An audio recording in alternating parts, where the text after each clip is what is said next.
Hi friends, welcome to Divyasri kitchen and blogs. ఈరోజు ఎంతో టేస్టీగా ఉండే చామదుంప పులుసు చేసుకోబోతున్నాము.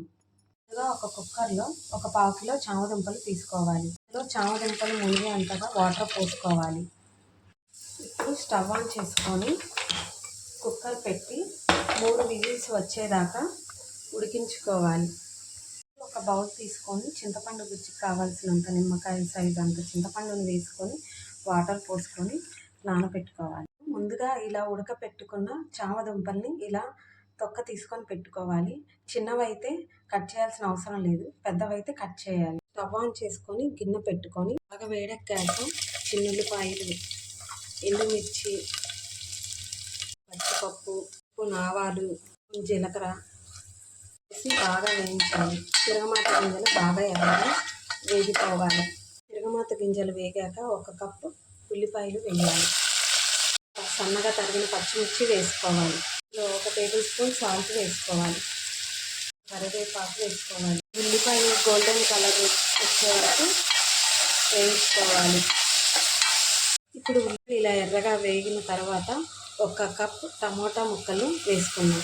ఇప్పుడు పసుపు వేసుకోవాలి. సరిపడా కారం వేసుకోవాలి. కారం అనేది మీ టేస్ట్ని బట్టి వేసుకోండి. పెట్టి ఒక 10 నిమిషాలు టమోటాలని మగ్గనిద్దాము. ఇలా మగ్గిన టమాటాలను ఇలా 2 నిమిషాలు తిప్పుకోవాలి. తరువాత ఇప్పుడు మనం ఉడికించిన చామదుంపల్ని వేసుకోవాలి. ఇలా 2 నిమిషాలు మగ్గనివ్వాలి. మనం నానబెట్టుకున్న చింతపండు గుజ్జుని ఇందులో వేయాలి. రుచికి సరిపడా సాల్ట్ వేసుకోవాలి. పులుసుకి తగ్గట్టు వాటర్ పోసుకోవాలి. వేసుకొని ఒక 5 నిమిషాలు మగ్గనివ్వాలి. పులుసు ఉడికినాక కొంచెం బెల్లం వేసుకుందాం. బెల్లం అనేది ఆప్షనల్ అండి, వేసుకుంటే బాగుంటుంది.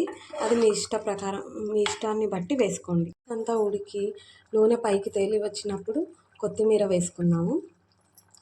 ఎంతో టేస్టీగా ఉన్న చామదుంపల పులుసు రెడీ అయిపోయింది. మీరు ఒకసారి ట్రై చేయండి. నా వీడియో కనుక మీకు నచ్చినట్టయితే షేర్ చేయండి, లైక్ చేయండి, కామెంట్ చేయండి అండ్ సబ్స్క్రైబ్ చేయండి. Thanks for watching my video.